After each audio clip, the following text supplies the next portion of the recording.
Hi everyone and welcome to the channel. In today's video I'm gonna show you quickly how to reset your Oppo phone to factory settings in case you want to sell it or give it away.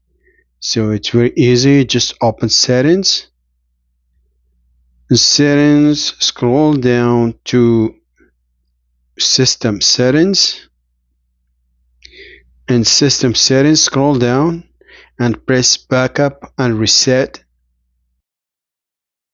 Press reset phone and then erase all data, then press erase all data.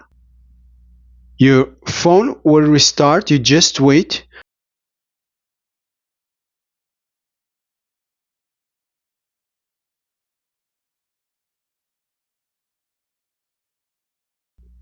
That's how to do a factory reset. Please subscribe, like the video, leave a comment, and see you in the next one.